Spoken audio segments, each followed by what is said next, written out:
Natalie Reed, are you finished with this ridiculous performance? Ryan slapped my one-page resignation onto his desk. The paper landed with a soft, flat thud. He tugged at his tie, his brows drawn so tightly together they nearly touched. The annual gala ended 10 minutes ago. More than 200 employees were watching you walk around with that funeral expression. Who exactly were you trying to punish? It's bad enough when you create drama at home. Tonight was a corporate event. Did you really have to make everyone uncomfortable? I looked at the man I had shared a bed with for 7 years and felt as though I were staring at a stranger. Then my eyes moved past him to the young woman who had followed him into the office. Chloe Miller. His personal assistant of 6 months. She stood behind him twisting her fingers, her eyes red, looking like a frightened rabbit. Around her wrist gleamed a limited edition Bulgari bracelet. I had arranged for it to be brought back from Europe the month before. It was supposed to be Ryan's 7th anniversary gift. I had searched every drawer the previous night and could not find it. Now I knew why. Mr. Reed, please don't be angry with Natalie because of me, Chloe said softly. She took one timid step forward. This is my fault. If I hadn't accidentally spilled wine on her dress, she wouldn't be so upset. I'll apologize right now. Please don't let me damage your marriage. She started to bend forward. Ryan caught her arm and pulled her behind him with an ease that made my stomach turn. Why would you apologize? It was an accident. He looked at me with cold impatience. It was one dress, Natalie. Is this really necessary? I'll have accounting reimburse you $3,000 tomorrow. Buy 10 dresses if that makes you happy. $3,000. I curled my hands into fists until my nails cut my palms, forcing myself to remain calm.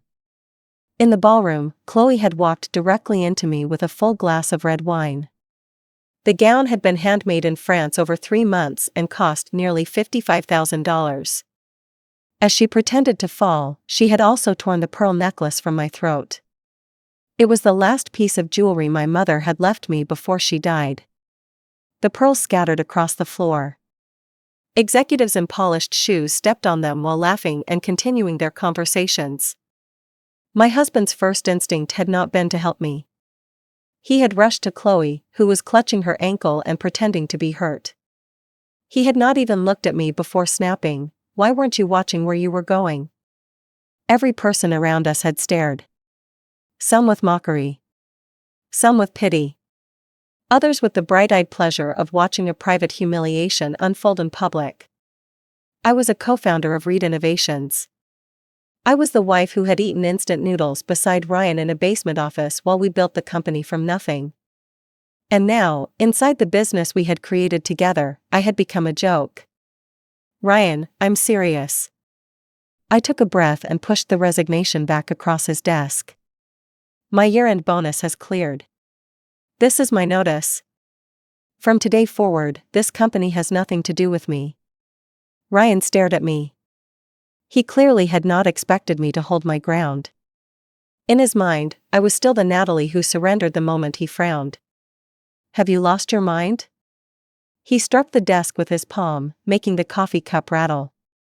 Do you even remember that you own 10% of this company? If you walk out today, you can forget about that equity. He expected the threat to control me, the way similar threats had controlled me for 7 years.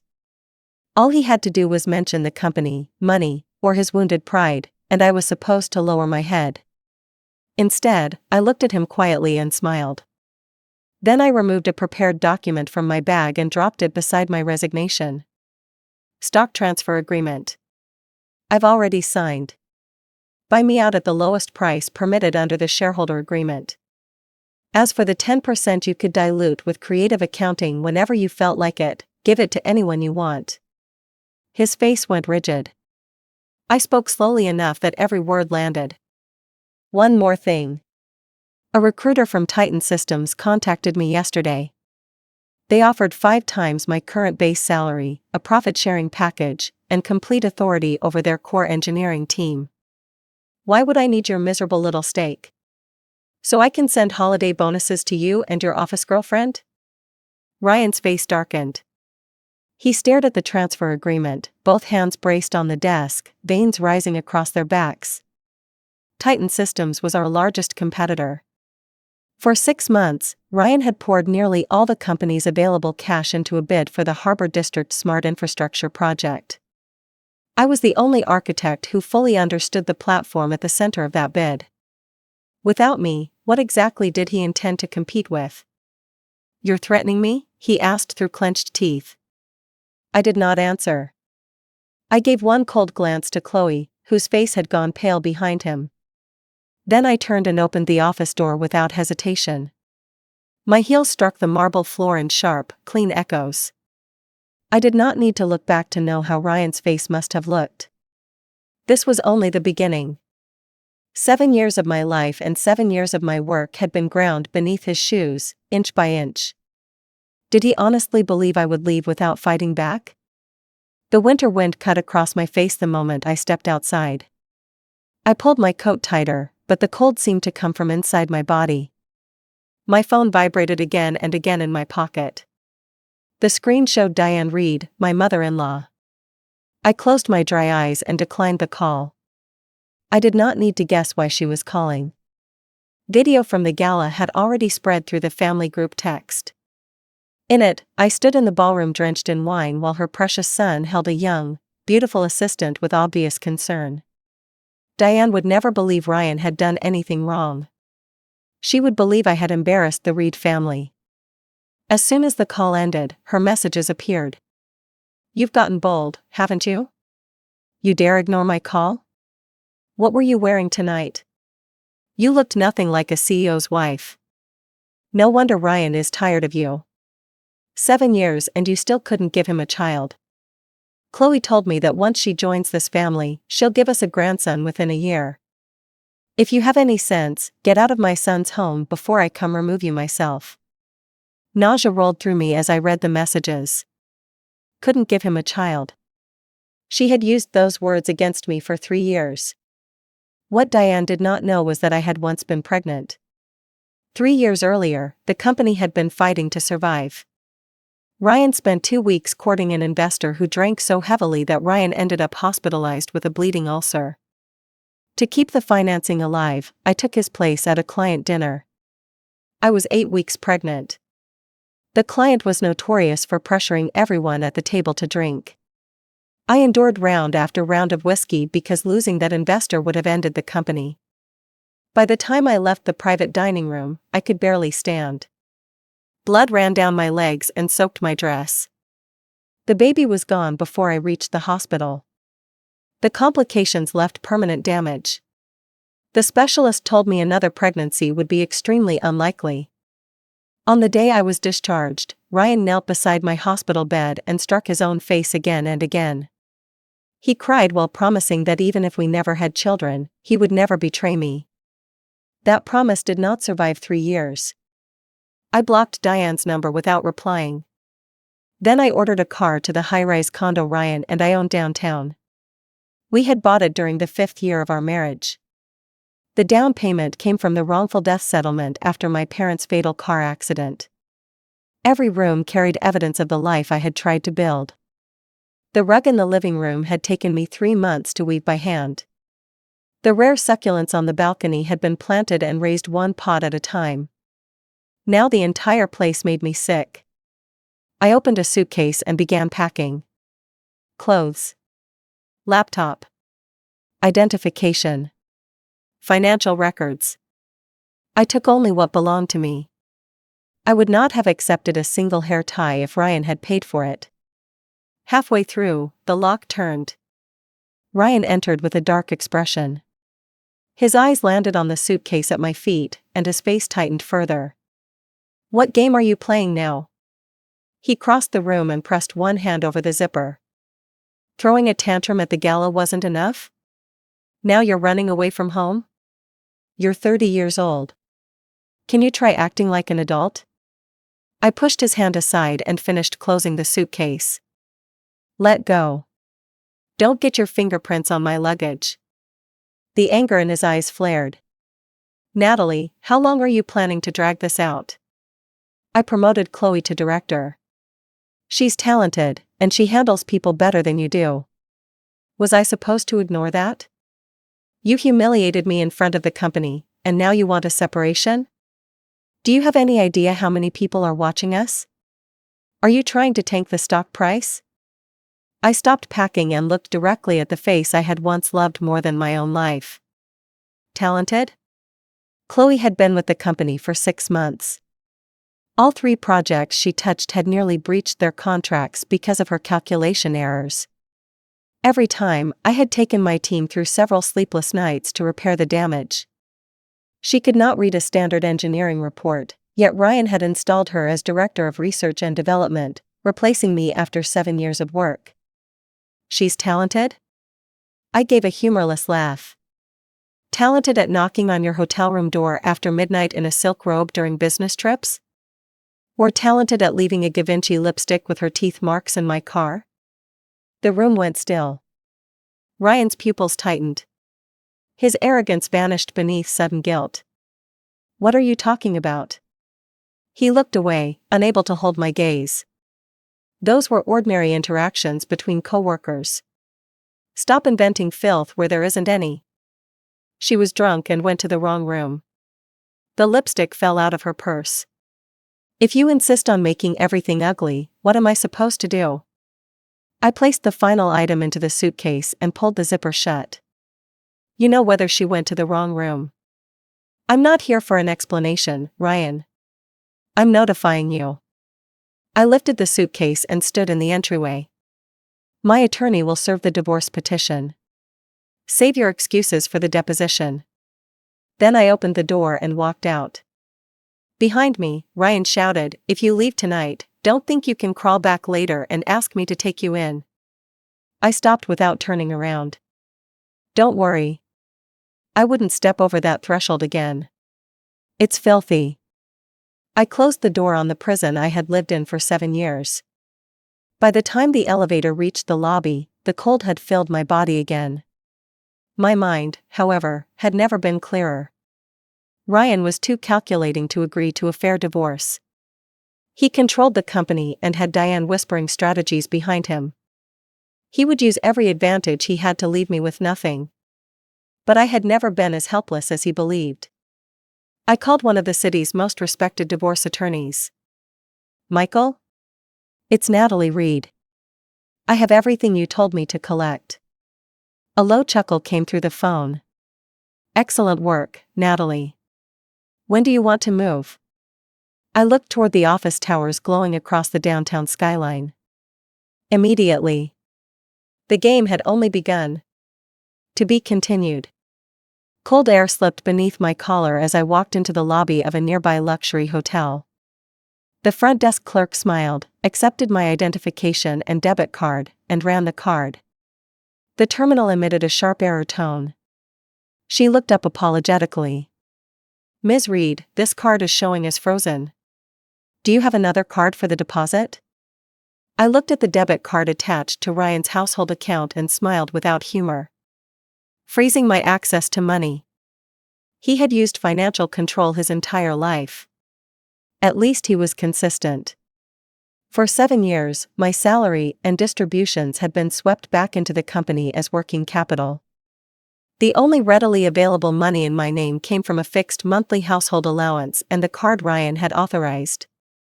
He believed that shutting it down would turn me into a frightened stray who would return and beg. My screen lit with a text from him. Without me, you can't even afford a room. One phone call from me and this city closes every door in your face. You have 24 hours to come home, apologize to Chloe, and finish the project handoff. Then I'll tell accounting to restore the card. The arrogance in those words made my stomach twist. I did not reply. I reached into the inner pocket of my bag and handed the clerk a plain black debit card. Use this one. That account had been opened with a portion of my parents' wrongful death settlement. Over 7 years, I had added income from independent consulting, freelance technical work, and every dollar I managed to save. The balance was a little over $600,000. Ryan did not know the account existed. That was my safety net. In the room, I took a long shower and threw my wine-soaked dress into the trash. I had barely lain down when a social media notification appeared. Chloe had posted 10 minutes earlier. In the middle of a freezing winter, I finally found a warm little home of my own. Grateful for you. There were 3 photographs. In the first, she sat on my couch wearing pink silk slippers I had ordered from Italy for more than $1,000 and had never worn. In the second, she held a glass of wine with my rare succulents visible on the balcony behind her. In the third, she posed in a diamond necklace I had placed in my dresser the week before for an industry summit. Ryan had liked the post. This was the man who insisted she had merely gone to the wrong hotel room. I had not been gone for one night before he moved his mistress into our condo and allowed her to claim my belongings. My nails cut deep crescents into my palms, but I felt nothing. I saved every photograph and sent the entire package to my attorney. Then I powered down the phone and forced myself to sleep. The next day would be a fight. At 9 the following morning, I walked through the doors of Reed Innovations. Before I reached the engineering floor, I heard a woman shouting. "Did you calculate this report with your feet? The decimal is off by 2 places. Are you trying to cost the company millions in penalties?" I stopped outside the glass wall. Chloe slammed a heavy stack of documents into the face of a young engineer. Pages scattered across the floor. The engineer was Zoe Carter, whom I had mentored for 5 years. She was one of the most careful people on my team. Her eyes were red as she crouched to collect the papers. "Ms. Miller, you changed those values yesterday. I told you the parameter was wrong, but you said to ignore it. Don't talk back to me." Chloe's voice rose. One bright red fingernail nearly touched Zoe's nose. "You made the mistake and now you're blaming your manager? Is that what Natalie taught you, to avoid responsibility?" No wonder Mr. Reed pushed her out. Bad leadership poisons the whole team. If none of you can do the work, clear out your desks. A dozen programmers sat rigidly at their stations, faces flushed with anger, but no one answered. Everyone knew who protected Chloe. I took a breath and opened the glass door. The sound of my heels crossed the silent floor. Every head turned. When Zoe saw me, tears spilled down her face. "Natalie." Chloe's expression froze. Then she folded her arms and replaced the anger with a sugary smile. "Well, look who's here. Ryan said you were supposed to stay home and think about your behavior." I ignored her, bent beside Zoe, and picked up the report. After reading 2 pages, I slapped the file flat against Chloe's desk. Page 3, line 8. The operating parameter is an error compensation value generated by the system's base logic. It took me 3 months to stabilize it. My voice was not loud, but everyone heard every word. "Yesterday, you altered the intercept code in the core architecture and broke the data chain. Zoe warned you. You overruled her because you wanted to prove you were in charge. Now that the system failed, you're trying to make a junior employee take the blame?" Color rushed in and out of Chloe's face. She had not expected me to identify the problem at a glance, and she certainly had not expected me to expose her in public. "You don't work here anymore," she shouted, pointing at me. "You have no authority on this floor." "No authority?" I looked directly into her eyes. "I paid for the chair you're sitting in. I wrote the architecture for the project you're pretending to manage. You failed calculus 3 times in college. What exactly qualifies you to scream at the engineers who keep this company alive? What is going on here?" Ryan entered the department with a storm-dark expression. The moment Chloe saw him, her eyes filled with tears. She hurried to his side and clutched his sleeve. "Mr. Reed, please do something about Natalie." I was only correcting an employee, and she stormed in, threw papers at me, and humiliated me in front of everyone. I know she resents me because I took her position, but I'm only trying to do my job. Ryan slipped an arm around her shoulders and looked at me as though he wanted to cut me apart. Creating chaos at home wasn't enough? Now you've come here to make a scene? Apologize to Chloe. The sight of them together sent acid into the back of my throat. Apologize? I met his gaze. I came to complete my exit paperwork and remove my personal property. I tapped the stack of encrypted drives on the desk. Under company policy, anything that belongs to me leaves with me. Ryan's eyes dropped to the drives, and his face changed immediately. They contained the source data and development environment for the Harbor District platform. The heart of the bid. Touch those and see what happens. He crossed the room and gripped my wrist hard enough to grind bone against bone. That is company property. You are a departing employee. You have no right to remove it. I did not struggle. Company property? I built the core engine before Reed Innovations Incorporated. I registered the copyright in my own name and licensed it to the company under a renewable agreement. The license expired 6 months ago. Legal sent you 3 renewal notices. You ignored all of them. The company has been using my code without paying the license fee, and now I'm taking back my own materials. Ryan's pupils shifted. He had not known I had protected myself. I had done it the night he pretended to be too drunk to travel and let Chloe take him to his hotel. I sat alone on the couch reading the taunting messages she had sent me and called an intellectual property attorney before sunrise. I had known this day might come. You planned this? Ryan said through his teeth. You really are ungrateful. Leave the data or I'll have legal sue you for theft of trade secrets. I'll make sure no one in this industry hires you again. He believed the threat would frighten me. Before I could answer, a shrill wail erupted in the hallway. Everyone come look. Come see what this vicious woman is doing to my family. The glass door flew open. Diane Reed stormed into the engineering department with her 2 sisters. Instead of sitting on the floor as she might have done at home, she planted herself in the doorway, pounded one hand against her chest, and shouted for the entire office to hear. 7 years of marriage and she couldn't give my son a child, but we fed her and housed her like royalty. Now that Ryan has built a successful company, she wants to steal everything and run. Natalie, do you have no conscience? My son worked himself to death, and you're stealing company secrets to sell to his competitors.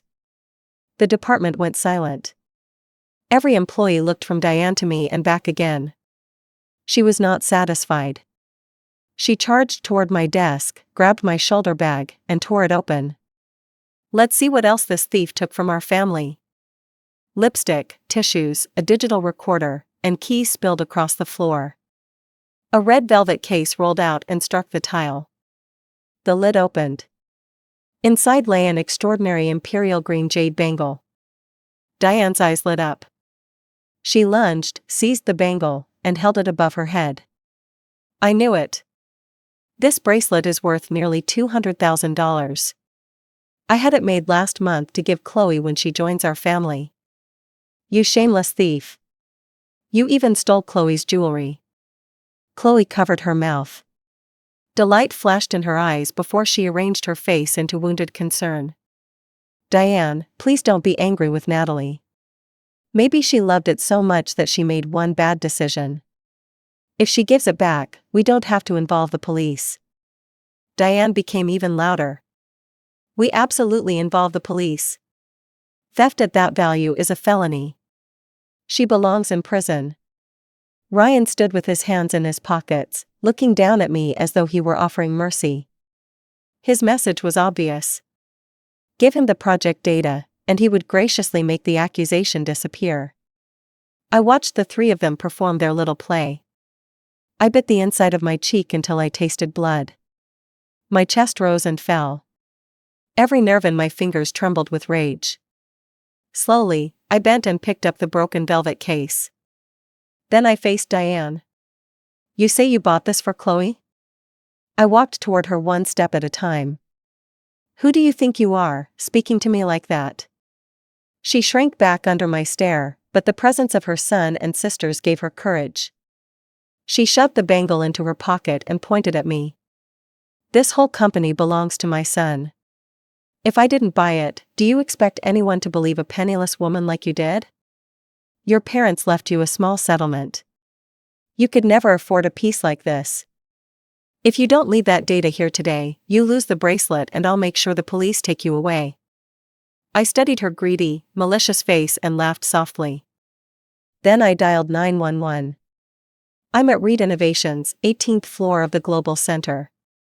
A woman has taken valuable personal property from me by force and is refusing to return it. The item is worth more than $500,000. Chloe's face drained of color. She tugged Ryan's sleeve. Why did she call the police? If this gets out, it could hurt the company. Ryan looked startled by how quickly I had acted. He reached for my phone. What is wrong with you? This is a family matter. You don't call the police on family. I moved out of reach. You are not my family. She took my property. I am protecting my legal rights. What part of that confuses you? 2 officers arrived within minutes. A frightened receptionist led them onto the floor. Who called? I raised my hand and pointed to Diane, who still had one hand pressed over her pocket. I did. She took my jade bangle. And the value is not $200,000. It is $650,000. A wave of shocked breaths moved across the room. Diane jumped as if she had been struck. That's a lie. Officers, don't listen to her. I bought this for Chloe. Natalie stole it, and now she's pretending it belongs to her. One officer frowned. Do you have proof of ownership? Yes. I removed the false bottom from the velvet case. Inside were a Sotheby's invoice and an independent gemological report. I purchased this antique imperial green jade bangle at Sotheby's spring sale 3 months ago for $650,000. I turned to Diane. Since you say you bought it, tell the officers where. Show them the receipt. The inside edge has a microscopic laser inventory code matching the Sotheby's lot record. Hold it under the light. Can you even read the code? Diane's face turned chalk white. With shaking hands, she lifted the bangle toward the ceiling lights. Deep in the green stone, tiny markings became visible. I. She looked helplessly at Ryan. His expression had turned black with fury. Even he understood that an accusation involving a $650,000 object could not be dismissed casually. Officers, this is a misunderstanding, Ryan said. He took the bangle from his mother and forced it back into my hand. My mother is older and confused it with another piece. Natalie is my wife. This is a domestic property disagreement. I wiped the bangle repeatedly with a tissue where Diane had touched it. Only after the tissue tore did I place the jewelry back in its case. A domestic property disagreement? I looked directly at Ryan. My attorney served you with divorce papers last night. The bangle was purchased with separate consulting income and funds traceable to my inheritance. It has never belonged to you, your mother, or this company. For more exciting content, please subscribe and follow us.